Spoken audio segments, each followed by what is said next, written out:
Բարի երեկո, դուք դիտում եք բացարձակ, այսօր իմ հյուրը քաղաքագետ Էմիլ Օրդուխանյանն է, բարև ձեզ։ Բարև ձեզ։ Եվ այսպես վարչապետ Նիկոլ Փաշինյանը ստացել է Միացյալ Նահանգների նախագահ Դոնալդ Թրամփի պաշտոնական հրավերը Խաղաղության խորհրդին որպես հիմնադիր անդամ միանալու վերաբերյալ։ Ես կխնդրեմ մեկնաբանեք սա նախ, պարոն Օրդուխանյան, արդյոք սա կարևոր ձեռքբերում է Հայաստանի Հանրապետության համար։ Նախ նկատենք, որ Միացյալ Նահանգների արտաքին քաղաքականությունը գլոբալ համատեքստում շատ ավելի ինտենսիվ է դարձել եւ ոչ միայն կոնֆլիկտների լուծման համատեքստում, այլև նոր նախաձեռնությունների, որոնք ուղղված են եւ միտված են խաղաղությանը, հաշվի առնելով այս հանգամանքը եւ նաև որպես հիմնադիր անդամ այդ կառույցին կազմակերպությանը ներգրավելու Հայաստանին ուղարկված հրավերը դրական է, նշանակում է, որ նախ նահանգները ուզում է իր հեգեմոնիկ եւ առաջատար դերը գլոբալ իմաստով վերականգնել եւ նաև դրան մասնակից է դարձնում ըստ էության Հայաստանի Հանրապետությանը։ Ինչով է դա պայմանավորված, որ մասնակից է դարձնում դրան Հայաստանի Հանրապետությանը։ Պայմանավորված է հետևյալ հանգամանքով։ Նկատենք, որ ԱՄՆ միջնորդությամբ հայ-ադրբեջանական կոնֆլիկտի, այսպես ասենք, լուծման ուղղված շատ գործնական քայլեր եղան եւ եղավ օգոստոսի 8-ի այդ հռչակագիրը, բնականաբար սա հաջողված դեպքերից է կոնֆլիկտի հաղթահարման ԱՄՆ միջնորդությամբ, որովհետեւ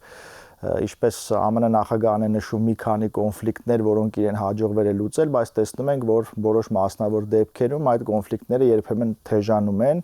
ի տարբերություն Հայաստանի եւ Ադրբեջանի միջև եղած կոնֆլիկտի, եւ սա որպես հաջողված դեպք կարծում եմ շատ ավելի բարձրացրեց Հայաստանի դերակատարությունը եւ նշանակությունը առհասարակ այս համատեքստում խաղաղության, նկատենք, որ Հայաստանը մինչ այդ խոսույթի շրջանառումը նահանգների կողմից ինքն էր առաջարկել խաղաղության խաչմերուկ այս կոնցեպտը, հետեւապես շատ են ներդաշնակ այսպես զուգահեռ քաղաքական ուղիները, որոնք կարող են համադրելի լինել, հաշվի առնելով այս հանգամանքը եւ նաեւ ԱՄՆ այս տարածաշրջանում ունեցած շահերը իդեմս գեոտնտեսական այն շատ կարևոր նախաձեռնության, որը ստացավ TRIP անվանումը եւ հետեւապես դա նույնպես Հայաստանի Հանրապետության սուվերեն տարածքում տեղի ունեցող նախագիծ է լինելու։ Հայաստանի եւ Ադրբեջանի միջև խաղաղության հասնելու Թրամփի միջնորդությունը ներառված է 365 օրվա ընթացքում 365 հաղթանակ ցուցակում։ Հաղթանակ էր օգոստոսի 8-ը եւ դրան հաջորդած իրադարձությունները։ ԱՄՆ տեսանկյունից հաղթանակ է, որտեղ ինչպես ասացի, հաջողված դեպքերից էր կոնֆլիկտի հաղթարման իր միջնորդությամբ, հաղթանակ է նաև այն տեսանկյունից, որ տարածաշրջանում որոշակի կայունություն է ձևավորվել, փաստացիորեն նաև որոշ կոմունիկացիաներ, բեռնափոխադրումների տեսանկյունից արդեն բաց են եւ մենք տեսնում ենք տնտեսական որոշակի տեղաշարժեր, հոսքեր։ Իհարկե սա 365 օրվա մեջ այդ ստրատեգիայի, որ Միացյալ Նահանգները մշակել է, իր համար կարող է համարվել հաղթանակ եւ բնականաբար նաեւ համապատասխանում է մեր շահերին, որովհետեւ մենք էլ կարողացել ենք նախ գտնել միջազգային իրական գործընկեր, որը միտված է խաղաղություն հաստատելու այս տարածաշրջանում եւ դրան զուգահեռ ոչ միայն թղթի վրա խաղաղություն է, այլ նաեւ նախաձեռնություններ են, որոնք այս տարածաշրջանում լինելու են եւ դրան մասնակից է Հայաստանի Հանրապետությունը։ Այստեղ կա եւ խոսույթի մակարդակում եւ գործնական քայլերի մակարդակում ներդաշնակություն։ Պարոն Օրդուխանյան, մենք խոսում ենք, որ սա հաղթանակ է, որ սա կայունություն է բերում տարածաշրջանին, բայց այսօր առավոտյան ես համացանցում տեսա տեսանյութեր, որտեղ ասվում էր, որ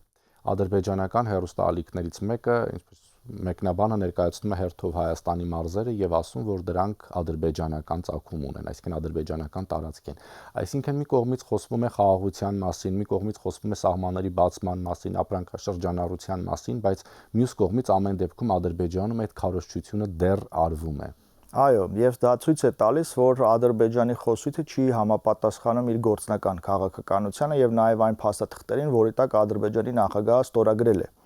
Իդեմս օգոստոսի 8-ի հռչակագրի եւ մնացյալ մյուս փաստաթղթերի, որտեղ որևէ հավակնություն, մասնավորապես Հայաստանի Հանրապետության նկատմամբ չի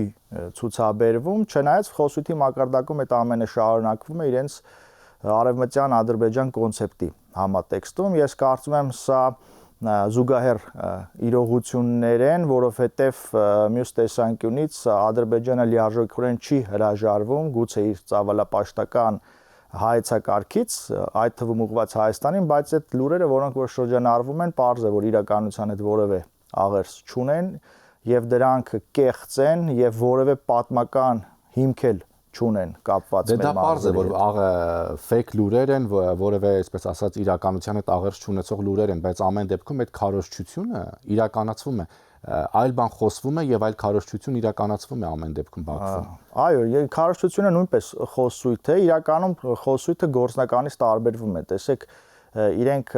խոսում են այդ մասին, բայց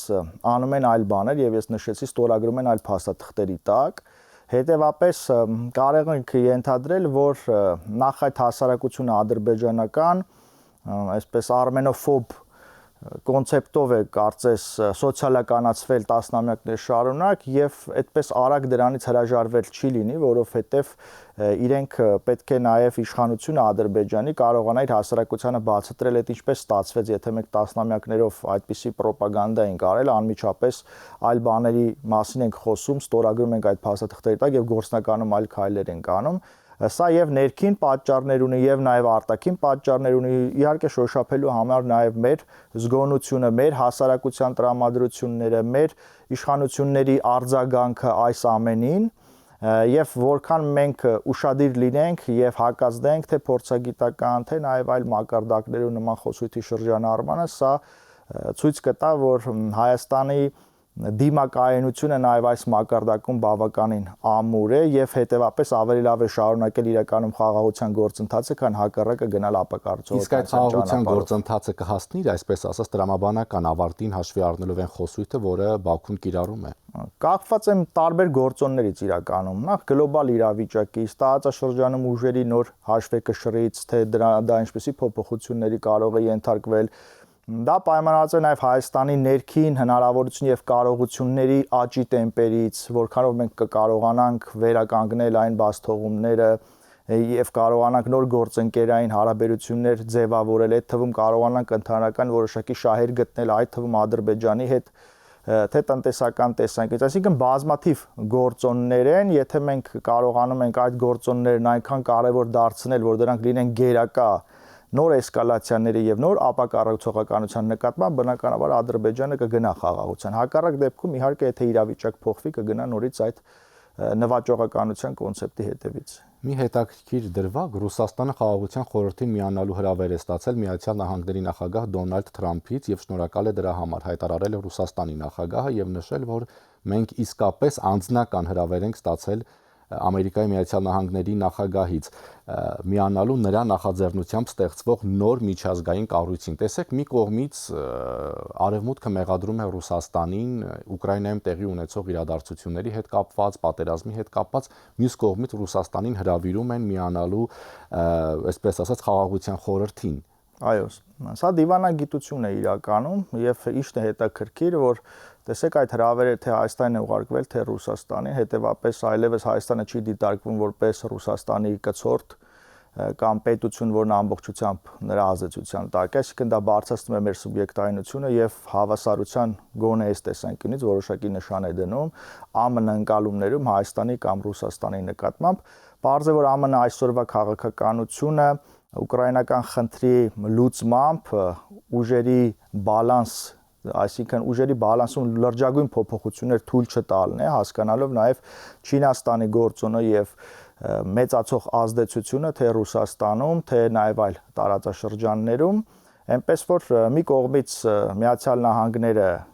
այլ քաղաքական ուղի է տանում դեպի խաղաղություն եւ քանի որ այս հրավերը տեղավորվում է խաղաղության կոնցեպտի մեջ, իսկ Ռուսաստանն էլ գոնե խոսույթի մակարդակում չի հրաժարվում խաղաղությունից, իհարկե իր ընկալմամբ խաղաղությունը այլ բան է, Ուկրաինայի երևի թե լիարժեք այսպես վերահսկողությունն ու տիրապետումն է, այնուամենայնիվ Միացյալ Նահանգների կողմից։ Չէ, Ռուսաստանը իհարկե ցանկանում է Ուկրաինան, չէ, վերահսկողության տակ առնել եւ այդպես է պատկերացնում խաղաղությունը, բայց բնականաբար խաղաղության մեջ որոշակի արդարության հիմք պետք է լինի, որ դա լինի տևական խաղաղություն։ Հետևաբար մի կողմից Միացյալ Նահանգները տանում է կրկին գործնական քաղաքականությամբ միգից, բայց խոսույթի մակարդակում նաև Ռուսաստանին հրավիրում է, հավանաբար դրանով ձևավորելով նաև ազդեցության լծակ, եթե ինքը ներքաշի կարողանա Ռուսաստանի համաձայնությունը ստանալ, ինքը կունենա նաև հավելյալ լծակ ազդելու Ռուսաստանի վրա խաղաղության տեսանկյունից։ Ամեն դեպքում Սպիտակ տունը ձեռքբերումների ցանկում ներառել է նաև ուկրաինական հակամարտության կարգավորման հարցում Դոնալդ Թրամփի միջնորդական ջանքերը։ Ուկրաինայի եւ Ռուսաստանի միջև պատերազմը կարգավորելու համար Միացյալ Նահանգները ստեղծել է մեխանիզմ, որը նախատեսում է հրադադարն ապահովող իրագործելի պարամետրեր։ Մեկ օրում պատերազմը դադարեցնելու մասին էր խոսվում մինչև նախագահի ընտրությունը, բայց ամեն դեպքում 1 տարի է անցել եւ այդ պատերազմը չի դադարել ու հիմա այստեղ արդեն նշվում է որպես ձեռքբերում միջնորդական ջանքերը։ Այո, ճիշտ նկատեցիք եւ այդ 1 օրում պատերազմը դադարեցնելու խոսույթը նախընտրական շրջանում էր, մենք առիթ ունեցել ենք այդ մասին խոսել եւ նշվել է, որ իհարկե դա նախընտրական քարոզի շրջանակներում ԱՄՆ, ինչպես Թրամփի կարգախոսներ ԱՄՆ-ն դարձնենք կրկին, հա, հզորագույնը, մեծագույնը, այս կոնցեպտի մեջ էր, բայց գործնականում տեսանք, որ դա հնարավոր չէ, որովհետեւ այստեղ ոչ միայն Ուկրաինայի եւ Ռուսաստանի շահերի մասին է խոսքը, այլև ամբողջ Եվրոպայի, եվրոպական համայնքի եւ հնարավոր չէ այդ ամենը անտեսելով որևէ նույնիսկ լուծում պարտադրել այս պարագայում եւ այս խնդիրը ամենաբարդն է, հետո նաեւ Թրամփը ինքն էլ ընդունեց, որ սա այն բարդ խնդիրն էր, որը ինքը ի սկզբանե չէր կարծում եւ պարզ է, որ դժվար է լինելու այս հարցի լուծումը։ Հիմա տեսեք Գրենլանդիայի խնդիրը առաջ եկել, փորձելով շեղել նաեւ Եվրոպայի ուշադրությունը ուկրաինական խնդրից, Այսինքն կարծում եք դա միտումնավոր է առաջ եկել, որպեսզի շեղի, թե ստացվել է։ Կան նաեւ շահեր ազգային անվտանգության, ինչպես Միացյալ Նահանգները նշում է կապված Գրենլանդիայի հետ, բայց բնականաբար գլոբալ քաղաքականությունը փոխկապակցված է եւ մի տեղ ազդեցությունը ավելացնելու կամ նվազեցնելու պարագայում պետք է նաև այլ խնդիր առաջ քաշել, որպեսզի սա երկընտրանքի տեսանկյունից որն է ավելի կարևոր, որն է պակաս կարևոր, կարողանա նաև դիրքորոշման վրա ազդել։ Կարծում եք, որ դա Վաշինգտոն-Մոսկվա պայմանավորվածությունների արդյունք է նաև։ Ես չեմ կարծում, որ պայմանավորվածություններ կարող են լինել, կարող է ինչ-որ իրավիճակում շահեր համընկնեն, բայց դա պայմանավորվածություն չի, որովհետև Միացյալ Նահանգները պարզ է իր քաղաքականությամբ փորձում է վերականգնել իր երբեմնի ազդեցությունը աշխարհում եւ մենք տեսանք, որ նույնիսկ եկել է այն ազդեցության գոտիներ, որոնք նախորդիվ եղել են Ռուսաստանի ազդեցության գոտիները եւ այդ մասին նաեւ ռուս պրոպագանդիստները շատ դաժան կերպով այլ պետությունների սուվերենությունն են թիրախավորում, որ տեսեք ինչպես է նա անահանգները կարողանում առաջ գնալ, իսկ մենք օրինակ իրենց ձևակերպմամբ այդ հատուկ ռազմական գործողություններ այլ հետխորհրդային պետություններում չպետք է անենք։ Այսինքն սա ցույց է տալիս, որ այստեղ ստրատեգիական տեսանկյունից ամեն դեպքում նահանգները ավելի շահեկան դիրքերում են, քան Ռուսաստանի Դաշնությունը։ Բայց ամեն դեպքում Միացյալ Նահանգներ Եվրամիություն հարաբերությունները նկատելիորեն լարվել են հաշվի առնելով թե Ուկրաինայում զարգացող իրադարձություններ եւ թե Գրենլանդիան։ Իհարկե, լարվածություն կա, սա խնդիր է, որը լուրջ է եւ նաեւ եվրոպական առաջնորդներն են շատ ուշադիր այս հարցում, եթե չեմ սխալվում, նոր տարիֆներ էր առաջարկել, եթե չհամաձայնեն Գրենլանդիայի հարցում ԱՄՆ տարբերակին եվրոպական պետություններին, բայց կարծես թե հրաժարվել է այդ տարիֆները կիրառելուց, այնպես որ սա տեսեք, այսպես շոշափում է պատրաստականությունը եւ նաեւ դրանով ակտիվացվեց իրականում Գրենլանդիայի պաշտպանության խնդիրը թե ՆԱՏՕ-ի շրջանակներում, թե առհասարակ հայտնի է, չէ՞ որ Միացյալ Նահանգները ունի ռազմական բազաներ այնտեղ եւ ավելի շատ ռազմական ներկայություն, քան նույն Դանիան կամ այլ պետություններ, որոնք ինչ-որ զորավարժություններ են ուզում ՆԱՏՕ-ի անդամ պետություններ իրականացնել, այսինքն պաշտպանունակությունը Գրենլանդիայի ամեն դեպքում այս ամենի արդյունքում ավելի բարձրանում է, ինչը բնականաբար հակազդում է այն մրցակիցներին, որոնք կարող են Արկտիկայում շատ ավելի լայն այսպես հնարավորություններ ունենալ։ New York Times-ը հրապարակում է արել, որ ըստ որի ՆԱՏՕ-ի ներկայացուցիչները քննարկել են մի տարբերակ, ըստ որի Դանիան Միացյալ Նահանգներին է փոխանցում Գրենլանդիայի մի փոքր մասի նկատմամբ ինքնիշխանությունը, ապագայում այս տարածքում կարող են ստեղծվել Միացյալ Նահանգների ռազմաբազաներ։ Այսինքն ինչ է ստացվում։ Միացյալ Նահանգները մենք տեսանք ինչպես փոխեց իրավիճակը Վենեսուելայում, հիմա արդեն Գրենլանդիայում կարող է այդ նույն իրավիճակը լինել։ Ինչ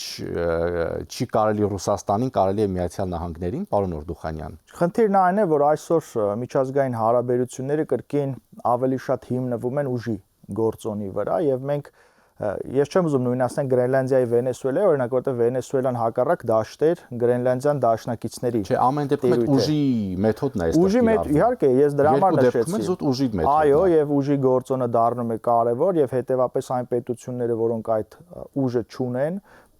պետք է կարողանան ճիշտ դիրքավորվել եւ ոչ թե դառնալ վեճի առարկա տարբեր բևեռների միջև, այլ համագործակցության տեսանկյունից կարողանան իրենց պետականությունը ապահովել եւ սուվերենությունից չզրկվել։ Մենք տեսնում ենք, որ Հայաստանը կարողացավ շատ արագ կողմնորոշվել այն, կարծես թե կանխատեսելով թե ինչ զարգացումներ կարող են լինել եւ նախագիծ բերեց մեր պետություն, որը տարածաշրջանային գլոբալ է իհարկե, բայց կոնկրետ թրիփը Հայաստանի Հանրապետության սուվերեն տարածքով է անցնելու եւ նաեւ տեսնում ենք, որ առաջարկ է արվում Ռուսաստանին, որ արդիականացրեք, վերակառուցեք երկաթգիծը, որպեսզի այստեղ չերևա, որ սա ընդդեմ Ռուսաստանի է։ Հիմա Ռուսաստանը եթե դա չանի, բնականաբար օբյեկտիվ անհրաժեշտություն է առաջանալու, որպեսզի այդ նախագիծը աշխատի եւ սա նաեւ Միացյալ Նահանգների շահն է, արդիականացման համար վերադասավորումներ տեղի ունենան, թեկուս ինչպես Հեցի պարագայում էր վերադարձվի այդ ենթակառուցվածքը ստրատեգիական Հայաստանի Հանրապետությանը, որտեղ եթե թրիփ այդ հատվածում աշխատում է, բայց ենթադրենք Երասխից դեպի Գյումրի չկա այդ կոմունիկացիան կամ Գյումրիից դեպի Կարս, պարզը դա դառնում է ազատության լծակ հենց թրիփի վրա։ Եվ այս ամենից զերծ մնալու համար նախ դրական բարեկամական, այսպես դիվանագիտական հարթությունում առաջարկ է արվում անմիջապես եւ արագ վերականգնել, վերանորոգել, եթե դա չլինի, մենք կունենանք օբյեկտիվ հիմքեր եւ փաստարկներ վերադարձնելու նաեւ այս ենթակառուցվածքը, որպես այն նախագիծը աշխատի։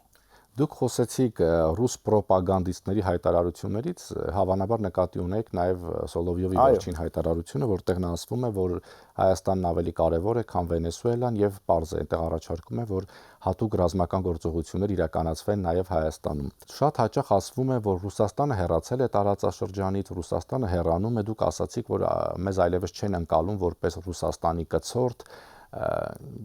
Ամեն դեպքում նախ այդ հայտարարությանը կուզեի անդրադառնալ եւ արդյոք, այսպես ասած, Ռուսաստանը հեշտությամբ կհեռանա, կզիջի դիրքերը Միացյալ Նահանգներին։